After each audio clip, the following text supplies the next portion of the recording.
독수리는 높은 하늘을 비상할 때 가장 아름답고 멋있습니다. 아주 덩치가 큰 고래는 깊은 바다를 헤엄쳐 나갈 때 아주 보기가 좋습니다. 사자는 어디에 있어야 됩니까? 초원을 한번 달려갈 때 아주 늠름하고 보기가 멋있는 것이죠. 우리 성도가 능력 있게 살아가는 모습 언제 가능합니까? 우리 안에 구원의 확신이 늘 분명하게 있을 때 우리가 걸어가는 모든 삶의 영역 가운데 하나님의 능력을 받고 하나님의 은혜 가운데 사명 가운데 살아가는 줄 믿습니다. 구원의 확신, 내가 누구냐는 거죠. 하나님이 누구시냐? 내가 하나님의 자녀요, 하나님의 백성인 것을 날마다 깨닫고 살아간다고 한다면 얼마나 우리 가운데 감사가 있고 감격이 있겠습니까? 바로 천지 만물을 창조하신 하나님께서 나의 하나님 되시고 나의 아버지 되신다는 분명한 구원의 확신, 믿음의 확신이 우리 가운데 있을 때 우리가 하나님을 보실 때 능력 있는 삶을 살아가게 되는 줄 믿습니다. 우리가 언제 우리 안에 구원의 확신이 확인되어지느냐, 세 가지가 필요합니다. 첫 번째는 진리고, 두 번째는 사랑, 세 번째는 순종입니다. 내 안에 진리가 있느냐는 거죠. 예수 그리스도가 나의 주, 나의 하나님 되신다는 사실을 내가 정말 붙들고 있느냐는 거죠. 예수님께서 십자가에서 행하신 그 일이 나에게 과연 무슨 영향이 있고 상관이 있냐는 거죠. 정말 그 예수 그리스도의 피 묻은 복음, 그 진리를 내 신념 가운데, 내 삶 가운데 내가 붙들고 살아가고 그 진리 가운데 붙들려 살아가느냐, 그 날마다 확인할 수 있어야 합니다. 우리 하나님의 사랑에 대해서도 마찬가지입니다. 우리 날마다 하나님의 사랑을 우리의 마음 가운데, 삶 가운데 경험하고 살아가야 합니다. 뿐만 아니라 우리 그 하나님을 내 마음과 목숨과 힘을 다하여, 뜻을 다하여 사랑하는 나의 삶이 있느냐, 우리 날마다 확인해야 되는 줄이 있습니다. 우리가 내 기분을 쫓아서 내 형편을 따라 살아가는 것이 아니라 하나님의 분명하신 그 뜻을 쫓아서 내 육신을 쳐서 복종케 하고 하나님의 그 뜻 가운데 하나님의 부르심 앞에 날마다 순종하려고 노력하고 몸부림치는 삶이 있느냐, 우리는 이런 몇 가지로 확인하면서 내가 하나님의 자녀요, 하나님의 백성이요, 하나님 나라의 권속되어짐을 우리는 믿음으로 확인할 수 있는 줄 믿습니다. 왜 날마다 하나님의 자녀된, 하나님 나라의 백성된 그 특권들과 부르심을 날마다 깨닫고 우리의 삶이 때로는 피곤하고 힘들고 지칠 때도 있지만 하늘로부터 내려오는 평안과 새롭게 하시는 능력과 은혜 가운데 날마다 새 힘을 우리 거듭 충전받는 저와 여러분 될 수 있기를 소원합니다. 오늘 본 말씀은 예수님께서 지상의 3년의 공생애, 총 주님께서 33년의 생애를 마무리하고 이제 십자가의 죽으심과 부활을 경험하시고 이제 하늘로 승천하시는 장면이 됩니다. 우리 한번 본문 16절, 17절 다시 한번 읽도록 하겠습니다. 시작. 열한 제자가 갈릴리에 가서 예수께서 지시한 산에 이르러 예수를 배웠고 경배하나 아직도 의심하는 사람들이 있더라. 열한 제자가 지금 갈릴리에 가서 예수님께서 지시하신 한 산에 올라가서 예수님을 이제 마지막 배웠고 경배하는데 아직도 의심하는 자들이 있더라. 그러면 이 11명의 제자, 총 몇 명의 제자였습니까? 12명의 제자였죠. 가룟 유다는 은삼십의 주인되고 스승 되신 그 예수님을 팔아버리고 그 양심의 가책으로 인하여 자살하여 그가 가야 될 길을 가버렸다고 성경은 기록하고 있습니다. 그 나머지 11제자가 마지막 예수님의 승천을 앞두고 만나고 있는데 오늘 본문에는 11제자에 대한 언급만 있습니다만 고린도전서 15장 6절 말씀을 보면 예수님께서 부활하시고 500여 형제를 일시에 만났다라고 기록하고 있습니다. 아마 추론컨대 예수님께서 500명의 믿음의 성도들을 일시에 만날 수 있는 장소는 과연 어디일까? 언제일까? 마지막 예수님께서 이 지상의 삶을 마무리하시고 승천하시는 그 순간 가운데 그 산에서 이 갈릴리 한 산에서 마지막 그 11제자와 더불어 500여 성도들이 모여있는 그 자리에서 마지막 예수님께서 한 생애를 마감하시며 예수님께서 걸으셨던 왜 이 땅에 오셔야 했고 왜 십자가를 지셔야 했고 왜 예수님께서 부활하셔서 승천하시며 장차 임하실 그 모든 그 핵심적인 말씀을 이렇게 간추려서 그 모인 자들에게 말씀해 주셨을 것입니다. 그런데 거기에 보니까 그 모인 자들이 예수님을 배우고 예수님을 경배했다라고 성경 말씀합니다. 예수님을 예배하는 것입니다. 하나님의 나라를 바라보면서 마지막 예수님과 함께 예배의 자리에 그들이 섰던 것입니다. 그런데 그들 중에 아직도 믿지 않는 사람이 있었다라고 성경은 말씀합니다. 12제자 중에 한 사람 도마도 예수님이 부활하셨음에도 불구하고 예수님이 나타난 그 자리에 그가 믿지 못했기 때문에 뭐라고 이야기합니까? 내 손으로 그 예수님의 못자국과 창자국난 그 상처를 만져보기 전에는 내가 믿지 못하겠다, 안 믿겠다라고 이렇게 했었어요. 사실 베드로도 마찬가지고 다른 제자들도 마찬가지입니다. 막달라 마리아가 그 부활의 첫 소식을 전해 주었을 때 아무도 그 증언에 귀를 기울이는 제자는 한 사람도 없었습니다. 베드로와 요한은 그 소식을 듣고 무덤가로 급하게 달려가서 그 예수님의 부활의 그 흔적을 봤음에도 불구하고 바로 믿지 못했어요. 두 번, 세 번 예수님께서 직간접적으로 그에게 나타나 주시고 마침내 그 예수님을 바로 배우고 나서 그제서야 예수님께서 부활하셨던 것을 온전히 믿을 수가 있었던 것이죠. 아마 그 500여 명의 그 믿음의 형제들이 모였을 때 처음 부활하신 예수님을 멀리서 이렇게 바라보게 되어진 성도들도 있었을 것입니다. 마태의 기록은 무엇입니까? 그들 중에 아직도 믿지 못하는 사람들이 소수이지만 있더라는 거예요. 우리의 믿음이 완전한 것 같고 온전한 것 같아도 연약하고 부족하고 나약한 때가 많습니다. 목사도 마찬가지입니다. 선교사도 마찬가지예요. 우리가 생각하는 야 저분은 참 믿음이 대단하셔 참 대단할 거야 라고 생각하신 그런 분들도 때로는 힘들고 어렵다는 거예요. 왜? 환경이 힘드니까. 네. 그러나 중요한 것은 무엇입니까? 우리가 그 순간 속에서도 예수님을 뵙는 자리에 나아가는 것이 중요합니다. 우리가 그 순간에서도 나 홀로 떨어져 있는 것이 아니라 예배의 자리를 기억하고 주님을 만나는 그 시간 함께 그 자리에 있는 것이 너무나 중요합니다. 여러분 우리가 모이기에 힘쓸 수 있기를 바랍니다.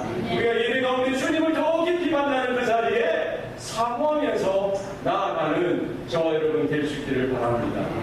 우리가 함께 주님을 바라보고 예배하고 주님의 그 깊은 임재 가운데 나아갈 때 우리의 연약한 부족한 그런 믿음까지도 주님의 그 임재로 말미암아 주님의 그 뜻임으로 말미암아 강건케 되어지는 은혜가 우리의 삶 가운데 나타나게 되는 줄 믿습니다. 말씀을 듣다 보면은 의심이 하나둘 떠나가게 되어지고 하나님의 성령의 도우심과 깨닫게 하심으로 우리의 믿음이 조금씩 강건케 되어지고 온전케 되어지는 은혜가 우리 가운데 나타나게 되는 줄 믿습니다. 여러분 시대가 영웅을 만든다라고 사람들은 이야기합니다. 그러나 저는 성경을 보고 깨달은 것이 있습니다.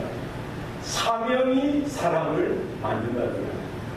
나는 부족하고 연약하지만 하나님께서 불러주시고 하나님께서 붙들어주시고 하나님이 사명을 맡겨주실 때에 부족하지만 그 사명을 쫓아 살아갈 때에 하나님은 그 인생을 통해서 놀라운 일들을 이루어 가시는 게 되는 줄 믿습니다. 여러분, 모세는 40년 동안 미디안 광야에서 목동이었어요. 그러나 여호와 하나님을 배우고 나서 하나님이 그를 불러주시고 사명을 맡겨주시고 사명자로 세워주시니 이스라엘의 위대한 지도자가 되었습니다. 베드로나 안드레, 야고보, 요한 어부였어요. 마태는 세리였습니다. 별 볼품없는 그 제자들, 그 사람들을 예수님께서 불러주시자 사명을 맡겨주시자 위대한 사도로 변화되어진 것을 우리는 성경을 통해서 볼 수가 있습니다. 사도 바울은 처음부터 위대한 사도가 아니었습니다. 교회의 걸림돌이요 복음의 장애물이었어요. 교회를 핍박하고 예수 믿는 자들을 잡아보게 가두던 자이었습니다. 그러나 부활하신 예수님을 만나고 나서 그가 꼬꾸러뜨림을 당하게 되어지고 예수님께서 그를 이방인의 사도로 불러주시고 그 특별하신 사명을 맡겨주시자 그의 인생이 변화되어지고 새롭게 되어지는 일들을 우리는 성경을 통해서 볼 수가 있습니다. 저와 여러분의 삶 가운데 하나님께서 분명히 사명을 맡겨주신 줄 여러분 믿으시길 바랍니다. 여러분 가정을 돌아보시고 자녀를 돌아보시고 구역을 바라보시고 교회를 바라보시면서 우리의 삶의 모든 현장을 바라보시면서 분명히 하나님이 불러주신 하나님이 맡겨주신 사명이 있다라는 사실을 깨닫고 그것을 발견하고 믿음으로 순종하고 쓰임받는 저와 여러분의 한 생애가 될 수 있기를 소원합니다. 예수님께서 그 모임자들 향해서 한 걸음 앞으로 나아가셔서 말씀을 전하여 주시고 마지막 오늘 본문에 나와 있는 이 말씀을 남겨주십니다. 하늘과 땅의 모든 권세를 내게 주셨으니 그러므로 너희는 가서 모든 민족을 제자로 삼아 아버지와 아들과 성령의 이름으로 세례를 베풀고 내가 너희에게 분부한 모든 것을 가르쳐 지키게 하라 라고 말씀해 주셨습니다. 지금 누가 이 말씀을 하시는 거예요? 예수님. 그 예수님은 자신을 지금 무엇으로 소개하고 있습니까? 하늘과 땅의 모든 권세를 가지신 그 예수님께서 지금 말씀하고 계신 것이죠. 예수님은 그 예수님이 하늘과 땅의 모든 권세를 가졌다라고 말씀하십니다. 이 하늘과 땅의 모든 권세, 이 무엇이겠습니까? 하늘이 주는 권세고 땅이 주는 권세이겠습니까? 네. 어떤 권세일까요? 하늘을 다스리고 땅을 다스리는 권세이지요. 하늘의 일들을 주장하시고 땅의 일들을 주장하시는 간섭하시고 통치하시는 그 권세가 예수님에게 주어졌다는 것입니다. 그럼 예수님이 십자가에 달려 죽으시고 부활하신 이후에 이 권세가 주어졌을까요? 언제 주어졌을까요? 영원 전부터 주어졌겠죠. 예수님은 삼위 중에 한 분 되시는 하나님 되십니다. 창조 때 빛이 있으라 하실 때 빛이 생겨났던 하늘과 땅과 바다와 온 우주 만물이 그 주 하나님의 말씀 가운데 하나하나 이루어지고 생겨났듯이 그 권세, 창조의 권세, 우주 만물을 통치하시고 다스리시는 권세가 사실은 영원전부터 예수님께 주어졌던 것입니다. 바로 그 예수님이 이 땅에 저와 여러분의 몸을 믿고 이 땅에 오셔서 평범하게 살아가셨지만 그 권세가 절제되어진 것이죠. 나는 마음이 온유하고 겸손하다라고 예수님이 말씀하셨듯이 그 권세가 제한적으로 절제되어져 있던 것이 마지막 주님이 그 제자들에게 사명을 맡기실 때 바로 그 하늘과 땅의 모든 권세, 우주적인 그 통치자요 다스리시는 섭리자 되시는 그 하나님의 권세로서 그 제자들에게 지금 말씀하고 있는 것입니다.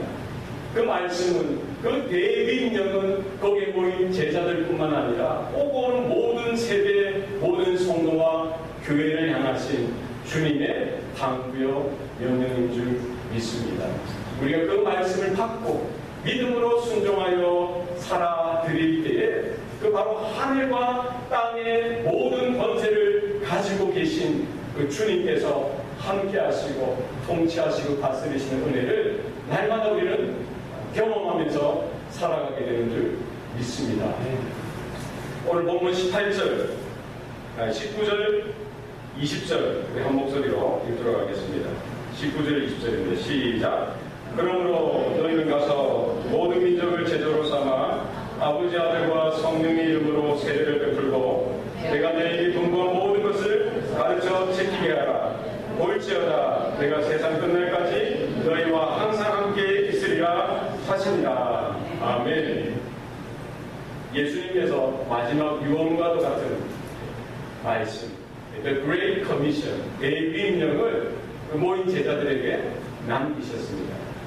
그러므로 너희는 가서 모든 민족을 제자로 삼고 아버지와 아들과 성령의 이름으로 세례를 베풀고 내가 너희에게 분부한 모든 것을 가르쳐 지키게 하라. 이것은 누구를 향하신 하나님의 명령이었듯입니까? 그 1세기 사도들, 그 제자들, 1세기 성도들뿐만 아니라 오늘날 주님의 몸된 교회, 또 마지막 주님이 오실 그 순간까지 이어질 오늘 모든 세대의 성도들과 이 땅의 교회를 향하신 주님의 분명한 뜻이요 명령인 줄 믿습니다. 교회는 무엇이냐? 부름을 받은 존재들이라는 것입니다. 이 교회라는 단어를 헬라어로 에클레시아라고 합니다. 에클레시아 한번 따라해 보시겠습니다. 에클레시아. 이 교회라는 단어 뜻이 사실은 부름을 받았다는 뜻이죠. 에크와 클레시아의 합성어입니다. 그러니까 이제 콜아웃, 건져냄을 받았다는, 불러냄을 받았다는 거예요. 이스라엘 백성이 430년 동안 애굽에서 종살이 했을 때에 하나님이 그들을 찾아가셔서 그들을 그 종되었던 자리에서 불러내 주십니다. 마찬가지로 죄와 사망의 종로를 타던 자들을 하나님께서 임하셔서 간섭하셔서 그 죄의 속박, 사망의 속박에서 그 택한 자들을 건져내 주시는 것, 불러내 주신 자들, 그것이 바로 교회인 것입니다.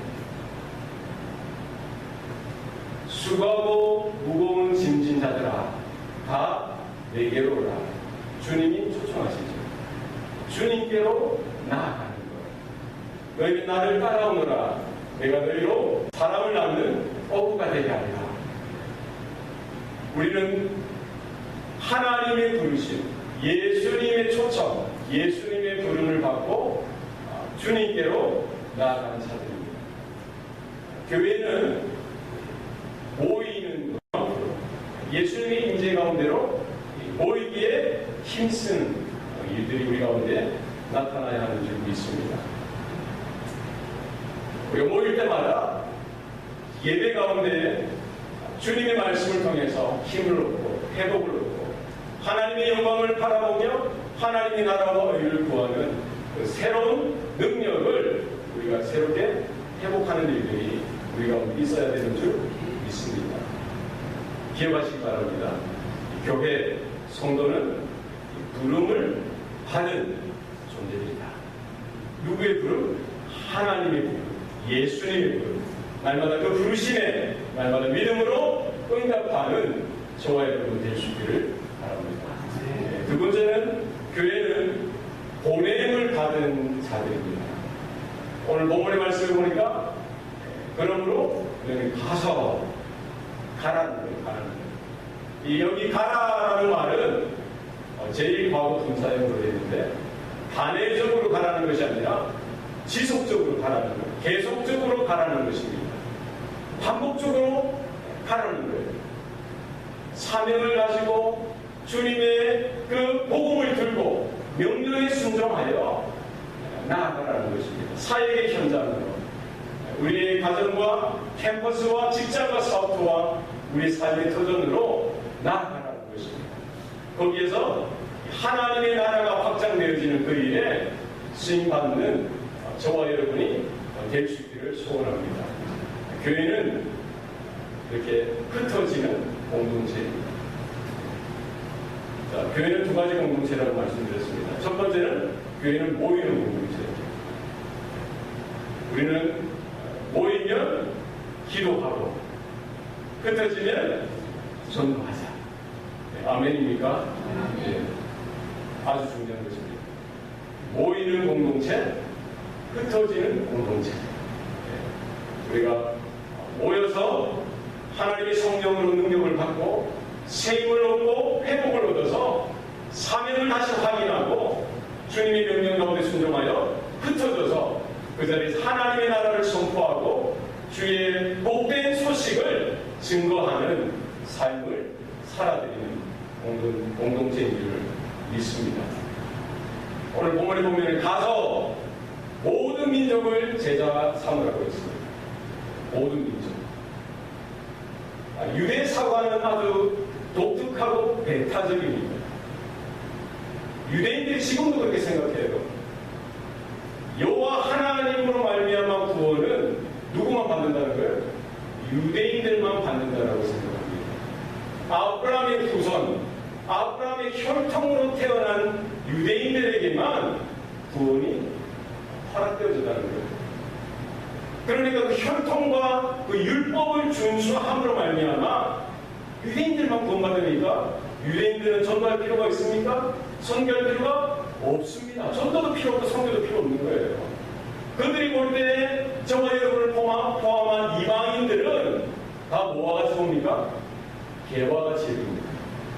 지금은 요즘은 뭐 그렇게 개처럼 이렇게 적대시하는 목을 하는 경우가 있어요. 여러분 지금도 해요. 사실 본토에서는 미국 땅에서는 뭐 이렇게 간접적으로 할 수 있겠지만 어쨌든 개와 같이 얘기해요. 왜 그래요? 이방인들은 지옥 갈 존재들이라고 생각합니다. 지옥에 타는 그 땔감으로서 이방인들을 만들었다라고 그들은 생각하는 것입니다.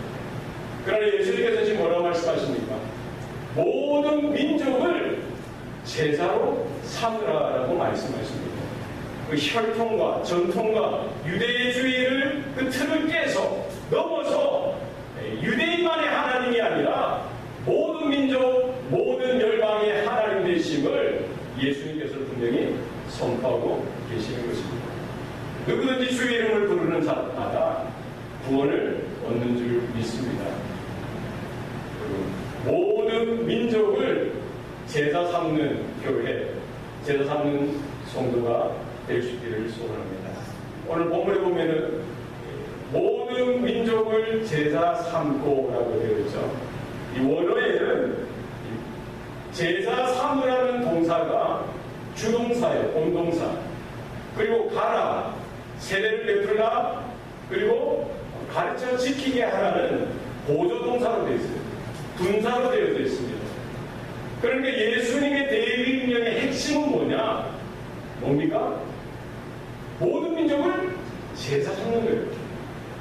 예수님이 이 땅에 오신 것, 예수님이 십자가에 지신 것, 예수님이 부활하신 것, 그리고 마지막 승천하면서 남겼던 그 모든 핵심은 뭡니까? 모든 민족을 제자 삼는데 포커스가 있다라고 말씀하시는 것입니다. 그를 위해서 우리 성도된 저와 여러분이 이 땅에 주님의 몸된 교회가 가야 하는 것입니다. 여러분 믿습니다. 네. 우리 모든 민족을 제자 삼는 우리 교회 교우처럼 한 영혼을 구원하고 주님의 제자 삼는 교회에 우리가 기도하고 노력하고 헌신하고 희생하는 일을 감당할 수 있기를 소원합니다. 모든 민족을 제자로 삼고 그 밑에 두 가지 동사가 더 이어서 나옵니다. 무엇입니까? 아버지와 아들과 성령의 이름으로 세례를 베풀라는 거예요. 그러니까 제자를 삼는 그 내용이 뭐예요? 바로 세례를 베풀라는 거예요. 세례를 베푼다는 것은 무엇입니까? 복음을 전하고 그가 회개하고 예수님을 믿는 믿음 가운데 돌아올 수 있도록 그의 가운데 힘을 쓰라는 것입니다. 세례는 무엇입니까? 그러니까 죄의 사함과 회개와 예수 그리스도를 믿는 믿음의 고백이요, 거기에 대한 분명한 표시가 되어지는 것입니다. 우리가 교회가 존재하는 것은 바로 복음을 증거하고 믿지 않는 자들, 영적으로 죽은 자들에게 복음을 증거해서 구원의 역사가 그의 삶 가운데 나타나게 되어지고 회개와 믿음의 역사가 나타나게 되어져서 정말 그 세례를 보는 그 일을 교회의 최고의 부르심으로 우리가 삼아야 되는 줄 믿습니다. 그 세례는 언제 가능한 것입니까? 아버지와 아들과 성령의 이름으로 가능한 것입니다. 우리는 세례를 베풀 때 누구의 이름으로 베풉니까? 아버지와 아들과 성령의 이름. 바로 이 구원 자체는 하나님 단독 사역이라는 거예요. 성부, 성자, 성령 하나님의 협력 사역으로 되어지는 줄 믿습니다. 아버지 하나님께서 이 구원을 미리 예정하시고 준비하시고 계획하셔서 그 영원하신 뜻 가운데에 실행해 가시는 하나님 아버지의 뜻 가운데에서 예수님께서 순종하여 이 땅에 오시고 골고다 그 십자가에서 죽으시며 모든 물과 피를 흘리심으로 영원한 속죄 제물이 되어주시는 그 사건을 통해서 성령 하나님께서 그 복음이 증거되어지는 곳곳마다 증거하는 자나 그 복음을 듣는 자에게 간섭하시고 역사하셔서 그 말씀을 들을 때, 복음을 들을 때 깨닫게 하시고 회개케 하시고 믿을 수 있도록 도와주시는 역사를 누가 하신다고요? 하나님께서 베풀어 주신다라고 성경은 말씀하고 있습니다. 비록 제자들이, 성도들이 주님의 명령을 쫓아서 나아가서 복음을 증거하지만 그 배후에 역사하시는 분은 성부, 성자, 성령 하나님께서 함께 하시고 역사하실 때 구원의 역사가 나타나게 되어지고 한 영혼이 구원되어지고 하나님의 나라가 크게 확장되는 일이 나타나게 되는 줄 믿습니다. 제자 삼는 두 번째 일은 무엇입니까? 내가 공부한 모든 것을 가르쳐 지키게 하라라고 주님이 말씀하셨습니다. 그러니까 우리가 복음을 전하고 그가 회개하고 믿음으로 돌이켜서 세례를 받고 나서 거기서 멈추는 것이 아니라 뭘 하라는 거예요? 주님이 분부한 모든 말씀을 그에게 가르치라는 거예요.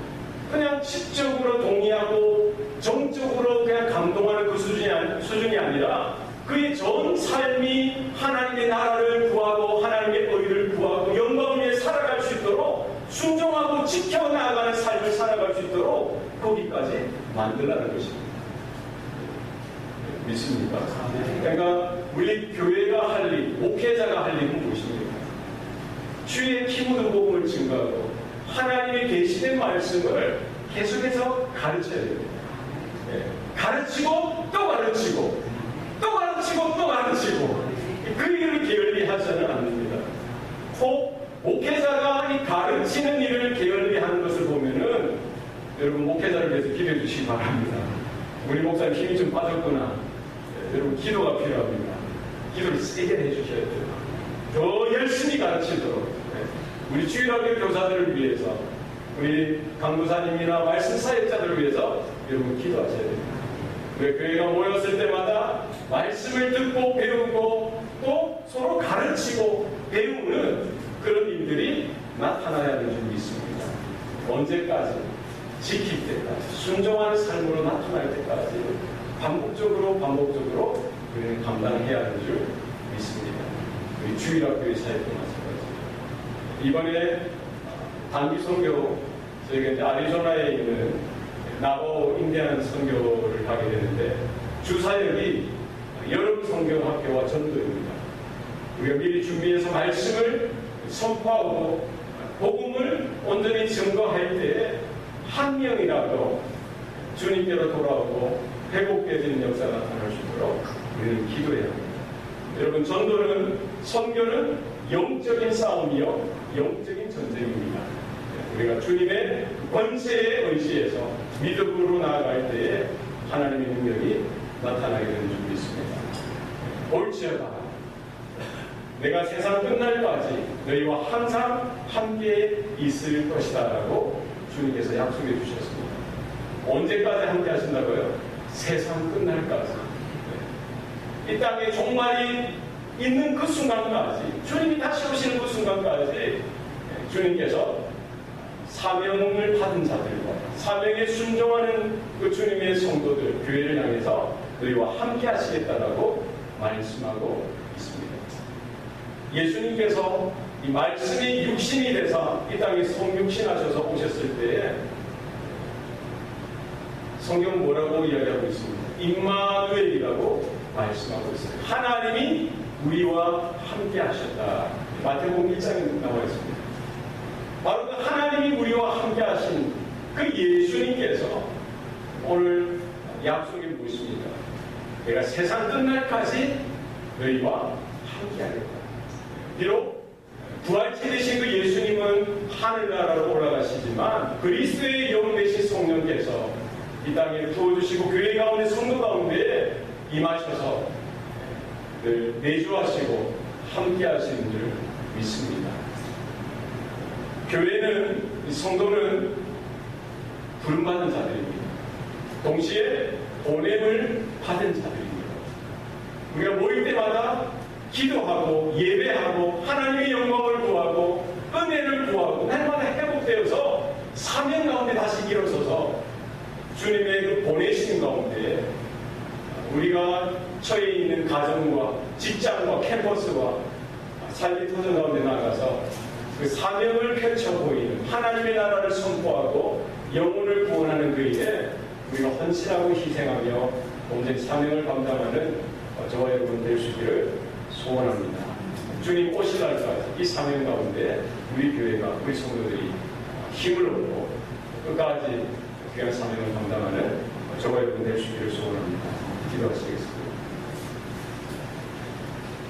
살아계신 아버지 하나님,